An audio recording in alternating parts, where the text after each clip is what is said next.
अस्सलाम वालेकुम and welcome back to my YouTube channel. I hope आप सब लोग बिल्कुल ठीक होंगे और अपनी ज़िंदगी को फुल एंजॉय कर रहे होंगे। आप देख रहे होंगे कि हम नॉर्वे में मौजूद नहीं हैं, ओस्लो नहीं है। क्योंकि इतना अच्छा वेदर ओस्लो में इस टाइम पर नहीं होता।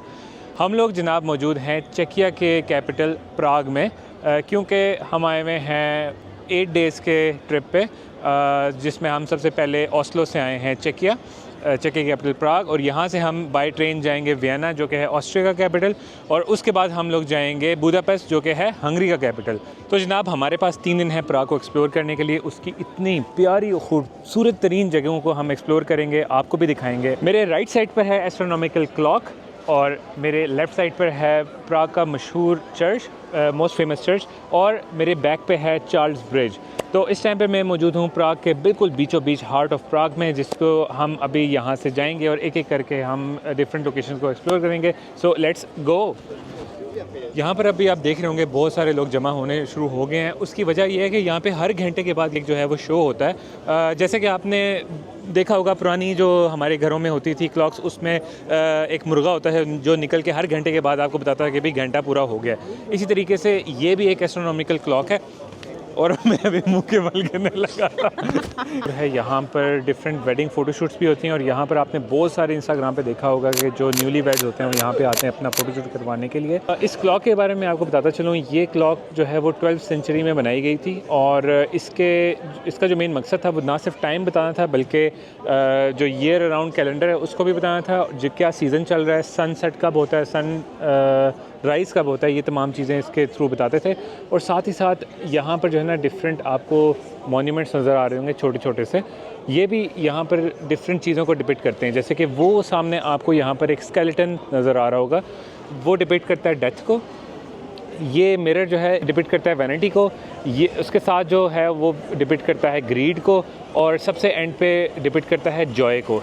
तो हर घंटे के बाद होता क्या है कि जो डेथ है वो उसका जो सर है वो ऊपर नीचे हो रहा होता है। ये डिपेंड करता है कि भाई आपका टाइम आने वाला है। जो बाकी जो 3 फिगर्स हैं ये नफ़ी में या नई में सर अपना हिला रहे होते हैं, जिसका मतलब होता है कि भाई अभी इनका टाइम नहीं आया। तो जैसे ही घंटा पूरा होता है उसके बाद जो ऊपर आपको वहाँ पे रूस्टर नज़र आ रहा है, जो मुर्गी नज़र आ रही है, एक तरह से आप कह लो सिग्नल देती है कि आपको मज़ीद 1 घंटा दे दिया गया, आपकी लाइफ में मज़ीद 1 घंटा शामिल हो गया। तो ये जो है वो एक फ़न फैक्ट है इस क्लॉक के बारे में। और वैसे अगर आप आते हो तो आपको इतनी इन्फॉर्मेशन नहीं अगर पता होती तो आप कहते हो कि यार ये क्या है, बस यहाँ पे आप मुर्गी आके टू टू टू टू कर रही है और उसके बाद वो ख़त्म हो गया, जिसको देखने के लिए दुनिया भर से लोग आते हैं। बट इसके बैक पे जो हिस्ट्री है, जो स्टोरी है, वो मेन इस चीज़ का जो है ना वो मज़ा दोबाला करती है। और ये हिस्ट्री हमने कैसे ली थी? ये हिस्ट्री हमने ऐसे ली थी कि हमने कल लिया था एक अदद वॉकिंग टूर। उस वॉकिंग टूर में हमने कवर किया था ये ओल्ड टाउन का स्क्वायर है, इसको हमने कवर किया था, चार्ल्स ब्रिज को कवर किया था, और हम गए थे ओल्ड जूइश टाउन में। आज भी हमने एक जो है वो टूर मज़ीद उसको बुक किया हुआ है, और वो हमें लेके जाएगा प्राग कासल में। अच्छा, इसके अलावा हमें प्राग की हिस्ट्री के बारे में बताया गया था। प्राग काफ़ी पुराना शहर है, 12th सेंचुरी में बना गया था ये, और उसके बाद फिर 14th सेंचुरी में, मतलब 12th सेंचुरी में ओल्ड टाउन था, और उसके बाद 14th सेंचुरी में जो है ना इनका न्यू टाउन बनाया गया था। और इनका जो सबसे मशहूर जो किंग था वो था किंग चार्ल्स IV। प्राग को उसने जो है ना वो काफ़ी डेवलपमेंट यहाँ पे की थी। यहाँ पे उसने चार्ल्स यूनिवर्सिटी भी बनाई है। इसके अलावा यहाँ पर उसने जो ब्रिज बनाया गया था वो भी चार्ल्स ने बनाया था, जिसके नाम पर चार्ल्स ब्रिज। और मतलब मेन डेवलपमेंट जो है ना वो उस टाइम पे यहाँ पे की गई थी। अभी हम लोग जा रहे हैं चार्ल्स ब्रिज की तरफ ही जा रहे हैं, और देखते हैं वहाँ पे क्या सीन होता है। वैसे दिन के टाइम पर वहाँ पर बहुत ज़्यादा रश होता है। हम लोग सुबह वहाँ पे गए थे, थोड़ी पिक्चर्स वगैरह बनाई हैं उधर, लेकिन अभी हम दोबारा जा रहे हैं क्योंकि हमने जाना है प्राग कासल की तरफ। प्राग कासल उसी ब्रिज को क्रॉस करके वहाँ से रास्ता बनता है, तो अभी हम वहाँ पर जाएंगे।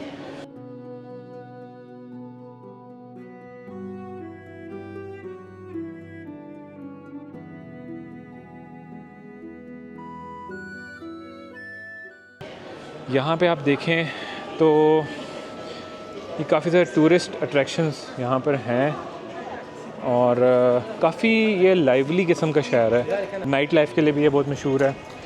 और यहाँ पे आप देख सकते हैं डिफरेंट ज्वेलरी शॉप्स हैं और सोवेनियर शॉप्स हैं।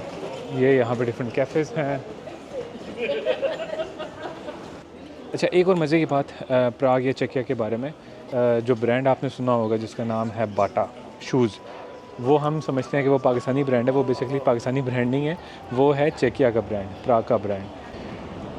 तो जनाब थोड़ी सी वॉक करने के बाद हम लोग पहुंच चुके हैं चार्ल्स ब्रिज, सबसे मशहूर ब्रिज प्राग का, ये आप देख सकते हैं। और बैक साइड पे आपको प्राग कासल भी नज़र आ रही है, वहाँ पे हमने जाना है। और यहाँ पर आप देख सकते हैं कि ढेर सारे लोग जमा हो गए हैं। Still it is like nothing, यहाँ पर चलने की जगह नहीं होती है। और सुबह के टाइम स्पेसिफ़िकली जब सनराइज़ हो रहा होता है तो यहाँ पर बहुत सारे वेडिंग फ़ोटोशूट्स हो रहे होते हैं। बहुत सारे लोग आते हैं अपनी कपल पिक्चर्स बनाने के लिए, डिफरेंट जो शादी के फ़ोटोशूट वगैरह करवाने के लिए। और गिवन द फैक्ट कि ये जो ब्रिज था ये 14th सेंचुरी में बनाया गया था, और 14th सेंचुरी के बाद से अब तक ऑब्वियसली इसके ऊपर रिनोवेशन का काम हो रहा होता है, बट स्टिल 14th सेंचुरी का बना हुआ ब्रिज आज भी उसी तरीके से चल रहा है। और ये जो रिवर है जो नीचे बह रहा है, यहाँ पर काफ़ी ज़्यादा फ्लड्स भी आते हैं। और जो सबसे डेंजरस फ्लड आया था वो आया था आई गेस 2002 में, जिसमें जो पानी था वो इसके रिम तक पहुँच गया था। लेकिन स्टिल उसके बावजूद ये जो ब्रिज है अभी तक कायम दायम है और वो चल रहा है। तो this is a very cool fact. ये देखें, मैं भी आपको बता रहा था कि यहाँ पे फ़ोटोशूट के लिए आते हैं। तो ये सामने आपको नज़र आ रहा होगा, यहाँ पर जो एक वेडिंग फ़ोटोशूट हो रहा है।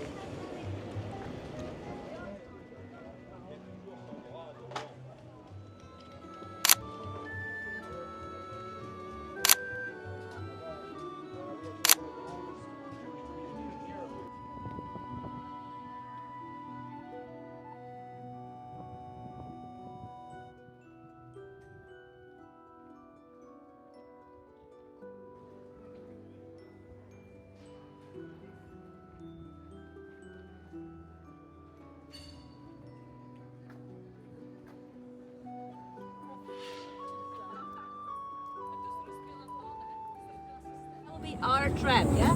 Not this one, but a single carriage 23. It's possible, use as many doors, hold on to something, not someone, yeah? And second stop, Pражski Hrad.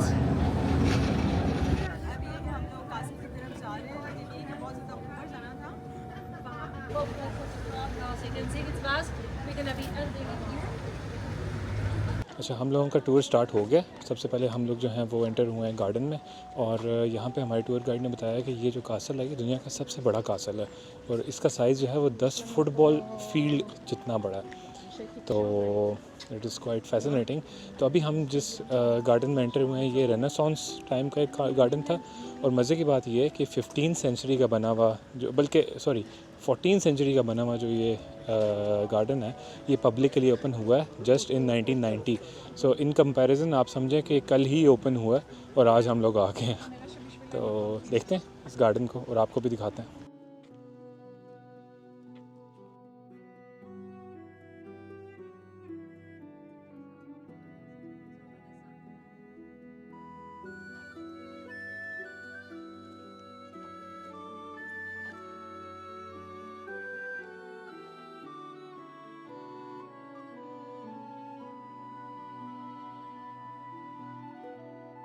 अच्छा, अभी हम लोग जो हैं वो निकले हैं गार्डन से और अभी हम लोग जा रहे हैं कैथीड्रल की तरफ। यहाँ पर हर चीज़ की इंतहा से ज़्यादा इन्फॉर्मेशन है और हिस्ट्री है। ज़ाहिर सी बात है ये यहाँ पर जो है वो जो सिटी स्टार्ट हुआ था वो अराउंड 12th सेंचुरी में, 11th सेंचुरी में यहाँ पे सिटी स्टार्ट हुआ है। और उसके बाद फिर यहाँ पे डिफरेंट बिल्डिंग्स बनती गई हैं। तो 800-900 साल की हिस्ट्री यहाँ पे मौजूद है। तो अभी पीछे हमने जो मैं आपको बिल्डिंग्स वगैरह वहाँ पे दिखा रहा था वो बेसिकली एक जिम था, और यहाँ पर सिर्फ और सिर्फ टेनिस खेलने के लिए वो इतना खूबसूरत जिम बनाया गया था। और इतना मैं डिटेल में नहीं जाऊँगा, लेकिन यह है कि जब भी आप इस तरह के हिस्टोरिकल प्लेस पर आएँ स्पेसिफ़िकली जिसकी इतनी पुरानी हिस्ट्री हो, तो टूर लाजमी लेना चाहिए, क्योंकि बहुत छोटी छोटी सी माइन्यूट सी चीज़ें होती हैं। छोटा सा सिंबल होगा किसी दीवार पे, उसके पीछे बहुत बड़ी हिस्ट्री होगी। तो अभी हम लोग जो हैं वो बेसिकली जो कासल वाला एरिया है वहाँ पे हम एंटर होने लगे हैं। ये सामने आप देख रहे हैं ये चर्च कैथीड्रल, प्राग कैथीड्रल, और दरमियान में जो है एक छोटा सा फॉरेस्ट आप कह लो या मोट कह लो। और ये हम जो है ना वो ब्रिज के थ्रू हम एंटर होने लगे हैं यहाँ पर। हमारी जो गाइड है वो भी ये बता रही है। तो ये वो ब्रिज आ गया।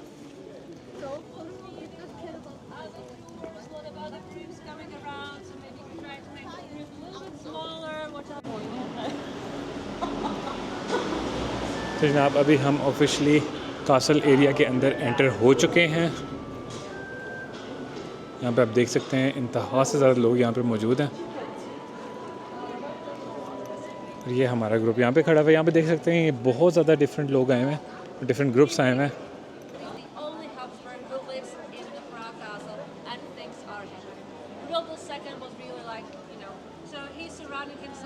हम लोग तकरीबन 11:45 पे इस कोर्टयार्ड में, जो आपको मेरे पीछे सारा नज़र आ रहा है, यहाँ पर हम लोग एंटर हुए थे।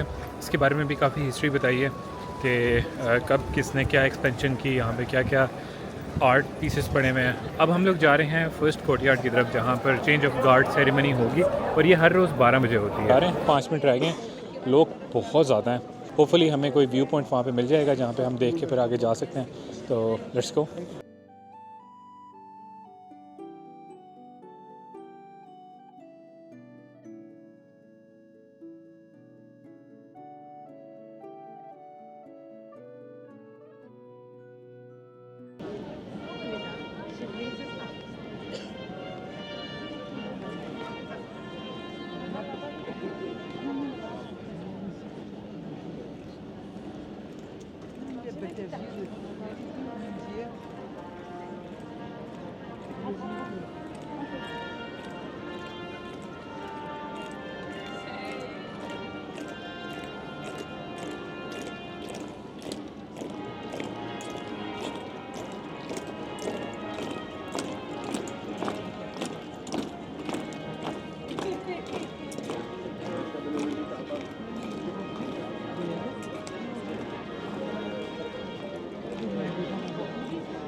तो ये थी जनाब चेंजिंग ऑफ गार्ड सेरेमनी।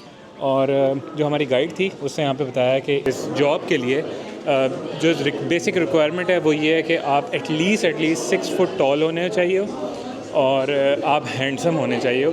तो यहाँ पर जो मतलब उसके मुताबिक ये कि यहाँ पर जितने भी आपको गार्ड्स नज़र आएंगे, they are the most handsome guys all of the Prague और ऑल ऑफ द चेकिया। बट आई डोंट नो, वो कहते हैं ना कि खूबसूरती इंसान की आंखों में होती है। तो जैसे कि सामने जो है ना वो बिल्कुल कैथीड्रल का एक मैसिव किस्म का एक व्यू है, तो वो मैं आपको दिखाता हूँ।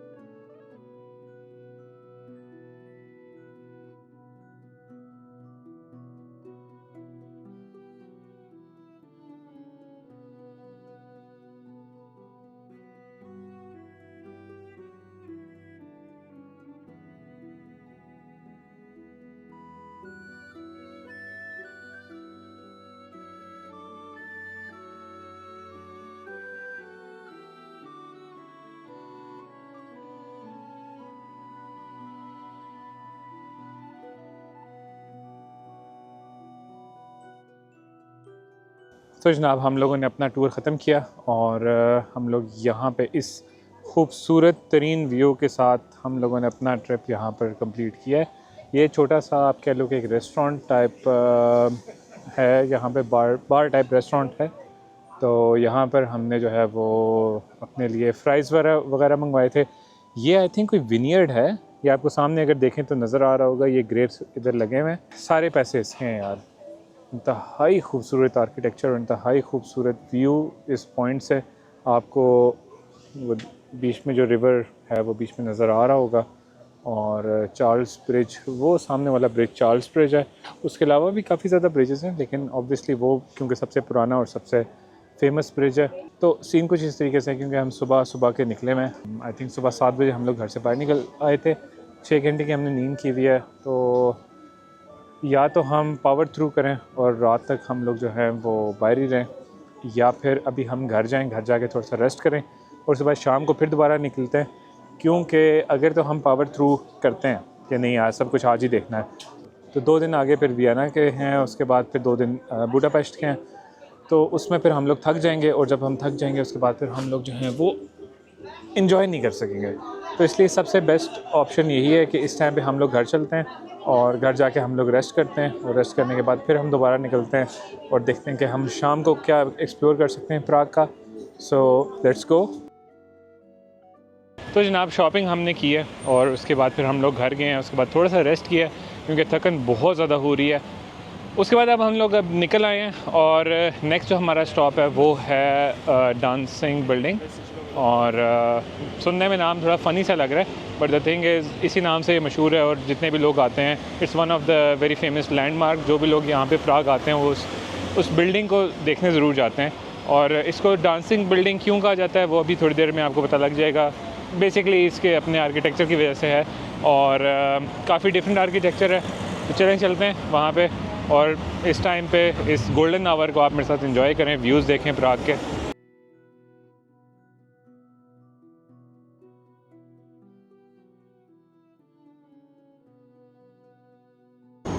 तो जनाब फाइनली हम लोग पहुँच गए हैं डांसिंग बिल्डिंग के पास, और ये आप देख सकते हैं बिल्कुल सामने वो कोने पे आपको एक आवर ग्लास की शेप में एक बिल्डिंग आपको नज़र आ रही होगी, और उसी के नाम डांसिंग बिल्डिंग है आई गेस, क्योंकि उसका जो स्ट्रक्चर है वो काफ़ी डिफरेंट और यूनिक है एज़ कम्पेयर टू यहाँ पे जितनी बाकी बिल्डिंग्स हैं उसके। तो इस वजह से इसको यहाँ पे डांसिंग बिल्डिंग कहते हैं। अभी जाते हैं इसके सामने कुछ अच्छी अच्छी पिक्चर्स लेते हैं और देखते हैं सनसेट के लिए हम आया कि यहीं पे रुकेंगे या कहीं और भी जा सकते हैं, क्योंकि सनसेट यहाँ पर बहुत बहुत खूबसूरत लग रहा है। वैसे डांसिंग बिल्डिंग के साथ ही ना यहाँ पर देखें ये एक बहुत ही खूबसूरत किस्म का चर्च भी है, और गिवन द हिस्ट्री ऑफ प्राग कम से कम 500 साल पुरानी बिल्डिंग तो होगी है।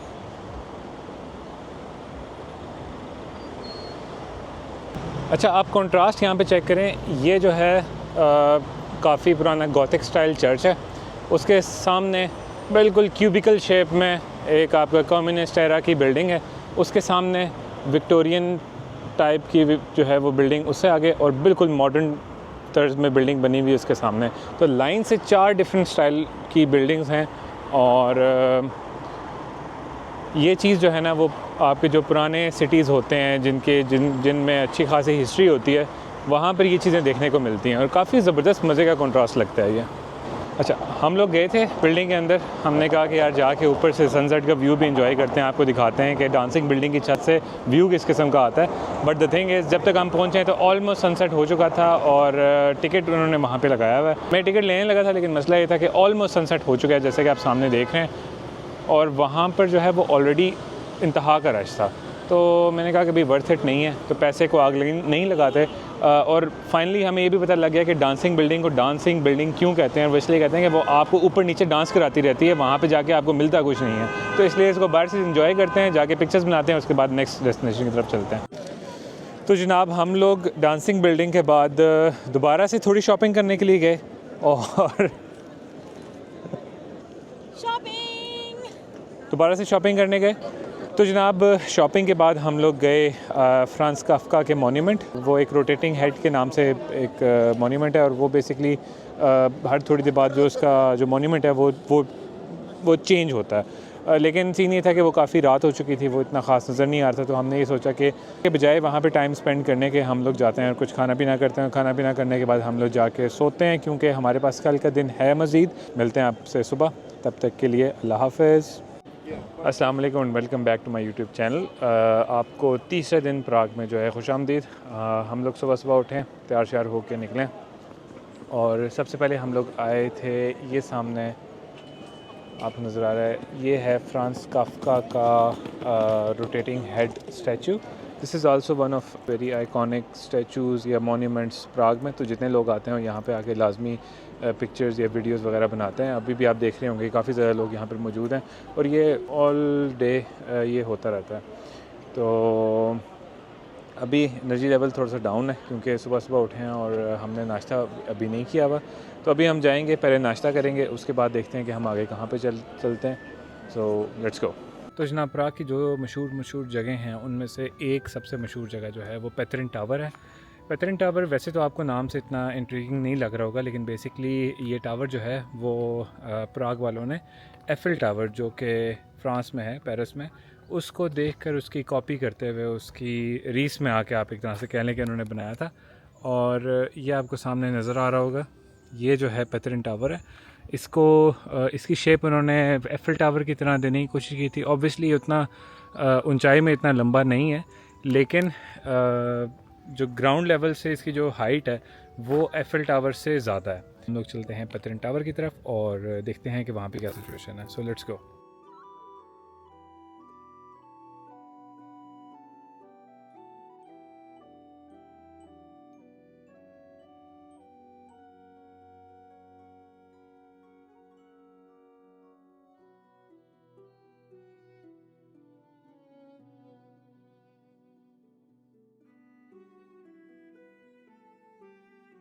तो जनाब हमने टिकट ले लिया प्राग के आईफिल टावर का, और अभी हम जो है वो जा रहे हैं सीढ़ियों से, क्योंकि लिफ्ट तो थी यहाँ पे, but the thing is lift जो है वो काफ़ी कॉस्टली थी। उसका 150 क्रोनर्स एक्स्ट्रा टिकट था पर पर्सन। कि इट्स बेटर कि हम लोग सीढ़ियों से ही चलते हैं। और यहाँ से आपको थोड़ा सा व्यू आना शुरू हो गया होगा सिटी का।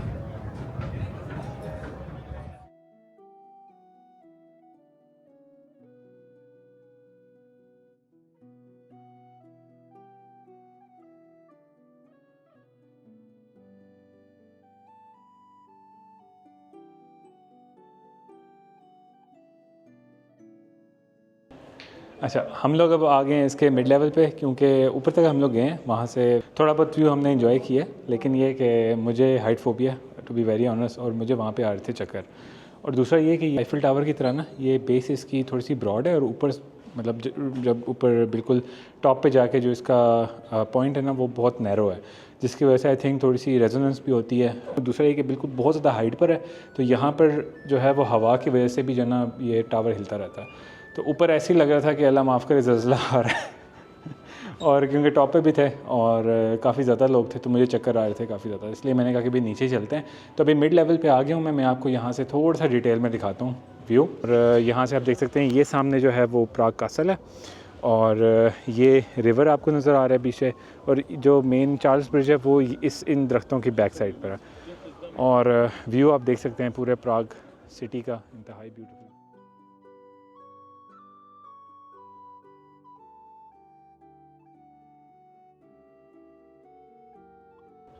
तो ये था जनाब प्राग के आईफिल टावर का एक छोटा सा विज़िट, और यहाँ पे हमने थोड़ी पिक्चर्स वगैरह बनाई हैं, और नीचे जाके बाकी जगहों को एंजॉय करते हैं। क्योंकि अगेन जैसे कि मैंने आपको बताया, मुझे बुखार भी थोड़ा बहुत फ़ील हो रहा है, तो इससे पहले कि बुखार की वजह से मज़ीद तबीयत ख़राब हो, और भी हम चलते हैं नीचे और देखते हैं कि यहाँ पर और क्या फ़न एक्टिविटी है जो हम कर सकते हैं। वैसे तो कल हमने प्राग कासल का टूर किया था, लेकिन वहाँ पर हमने पिक्चर्स नहीं बनाई थी अच्छी अच्छी। आज वहाँ पर जाएँगे और पिक्चर्स बनाते हैं, तो लेट्स गो। अच्छा, अभी हम लोगों का प्लान ये है कि हम लोग जाएंगे प्राग कासल की तरफ, क्योंकि वो वहाँ यहाँ से करीब भी है, और पैदल आई थिंक जाया जा सकता है। व्यूज़ को एंजॉय करते करते जाएंगे। आई होप सो कि दोबारा से कोई किसी किस्म की हाइकिंग या कोई इस तरह का सीन नहीं होगा। तो without any further ado let's go. तो जनाब सीन इस तरीके से है कि प्राग कासल हम लोगों ने जाना है, लेकिन वहाँ पर एक स्ट्रीट है जहाँ पर पुरानी जो बिल्डिंग्स थी, पुराने घर थे, उनको उन्होंने म्यूज़ियम की शक्ल दी हुई है। लेकिन ट्विस्ट यहाँ पे ये है कि 1 घंटे में वो बंद होने वाली है। और यहाँ we will be able to make it, but the thing is वहाँ पे जाके वर्थ इट होगा या नहीं होगा, ये मेन सीन है। अभी हम जाते हैं, देखते हैं कि हम लोग टाइमली पहुँच पाएंगे या नहीं, क्योंकि अभी 4:10 हो चुके हैं और 5 बजे उसने बंद हो जाना है। 30 मिनट का रास्ता यहाँ से बता रहा है, तो हमें अगर 20 मिनट मिल जाए I think more than enough होगा। इतना महंगा टिकट भी नहीं है, लेकिन आई थिंक लोग वहाँ पे वेट कर रहे होते हैं, बट लेट्स सी क्या सीन होता है।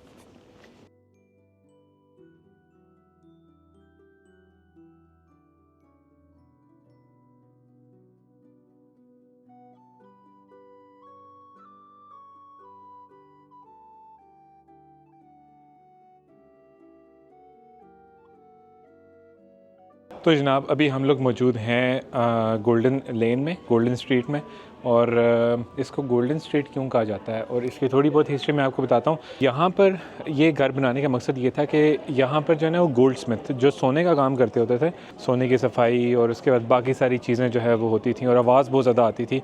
तो जो कासल में रहने वाले जो नोबल लोग थे, मतलब कि जो आप कह लो कि आजकल के दौर में आप कह लो कि जो एलीट क्लास था, उसको वो शोर अच्छा नहीं लगता था। उन्होंने कहा कि भाई जितने भी गोल्ड स्मिथ हैं उन सबको जो है ना वो कासल के बिल्कुल बाहर कोने पे ले जाओ। तो जो वहाँ पे किंग था उस टाइम का, उसने जो है ये उसके ऑर्डर पे ये घर तैयार किए गए थे और जितने भी वहाँ पे लोग थे उनको यहाँ पर भेज दिया गया था। और क्योंकि वो मेजॉरिटी लोग जो थे वो गोल्ड स्मिथ थे, तो इसलिए इस लेन को गोल्डन लेन कहा जाता है। अब आप यहाँ पे देख सकते हैं कि यहाँ पे छोटे छोटे से एक ये घर है, वो देखें वो छोटा सा एक घर है। तो इस तरीके से यहाँ पे घर होते थे और यहाँ पर जो लिविंग कंडीशंस थी वो बिल्कुल भी ठीक अच्छी नहीं थी। यहाँ पर इस पूरे लेन के लिए आई थिंक ये 24 कह रहा हूँ, आई थिंक ये 14 हाउसेज़ हैं यहाँ पे लेन से। उस टाइम पे 14 हाउसेज़ हुआ करते थे और जो 14 हाउसेज़ हैं उन सब के लिए एक ही टॉयलेट था, पब्लिक टॉयलेट था और एक ही टॉयलेट था। तो आप अंदाज़ा कर सकते हैं कि यहाँ पे किस किस्म का माहौल होता होगा उस ज़माने में, जबकि प्रॉपर सीवरेज का इंतज़ाम भी नहीं था। अभी मैं आपको शॉप के अंदर लेके जाता हूँ, थोड़ा सा दिखाता हूँ शॉप। मतलब अब इन्होंने जो है उन घरों को शॉप में तब्दील कर दिया। अभी मैं आपको दिखाता हूँ कि शॉप किस तरीके से है।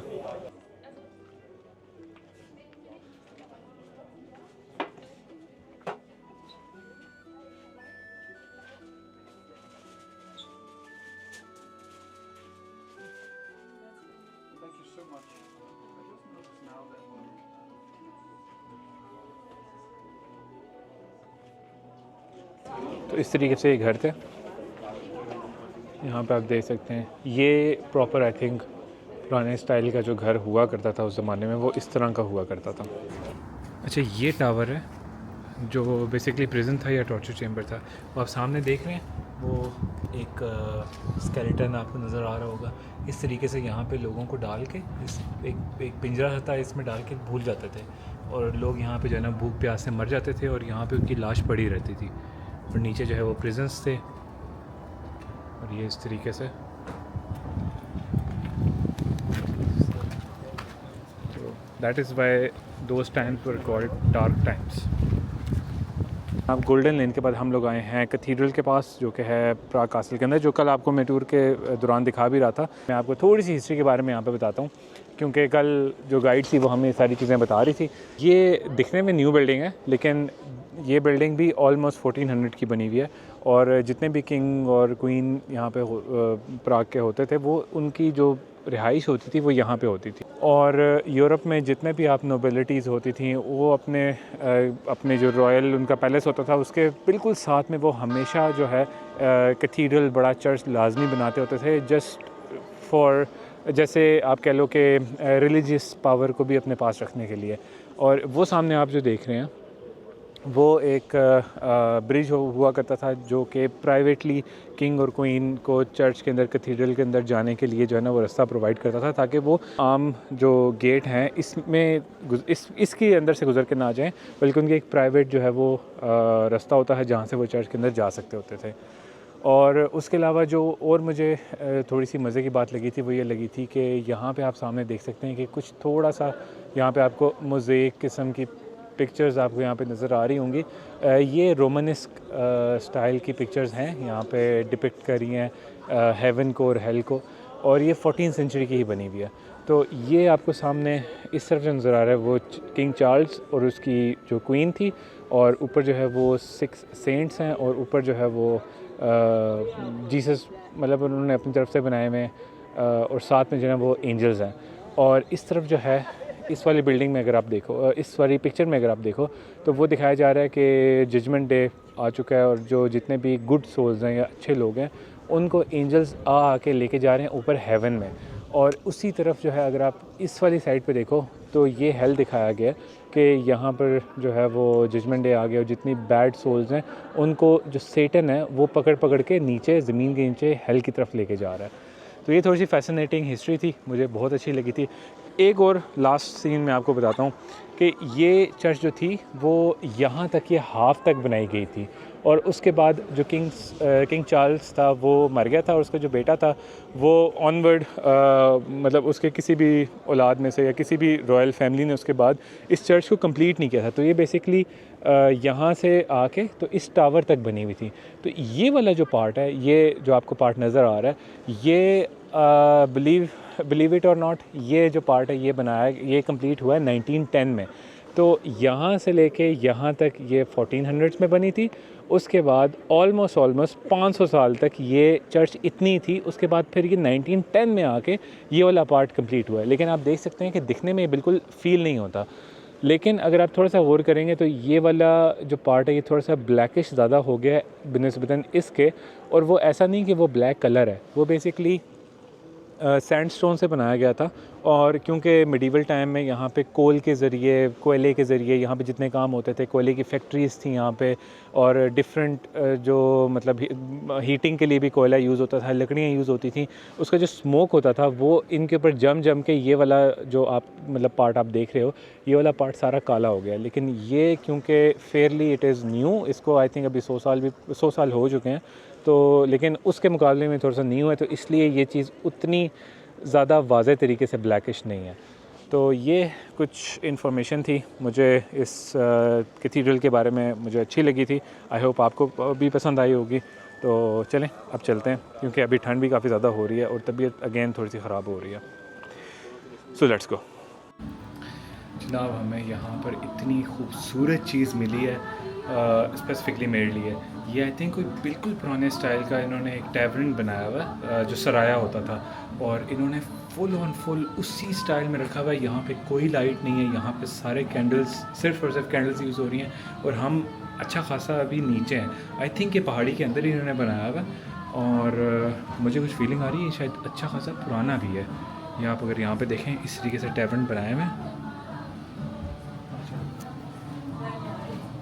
क्यों?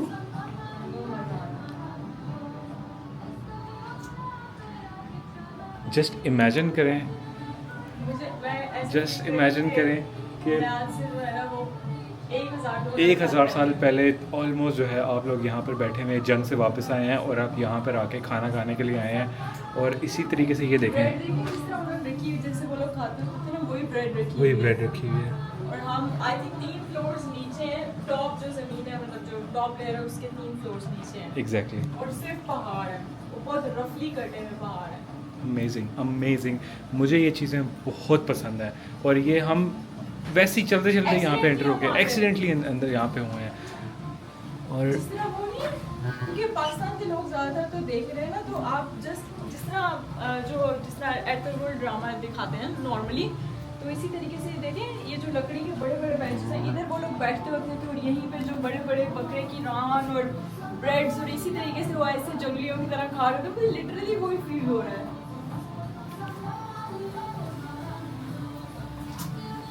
और म्यूजिक भी वही लगा हुआ है। एग्जैक्टली। अब यहाँ पे आप देख सकते हैं कि इस तरीके से ऊपर जाने का रास्ता है।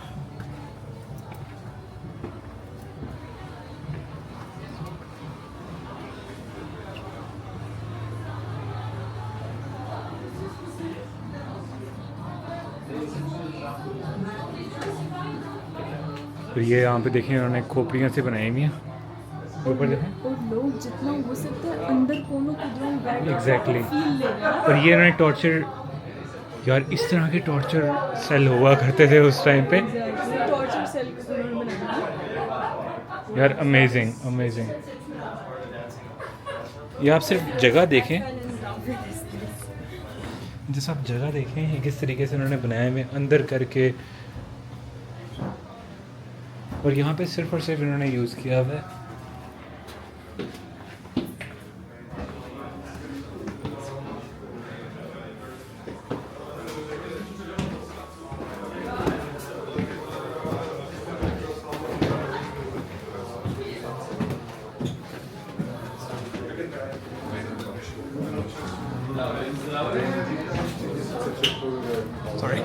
Já jsem bohužel vlastní sebe názoru. Já jsem si o těch severech přečetl, že nevím, geneticky není možné, aby to byly samci.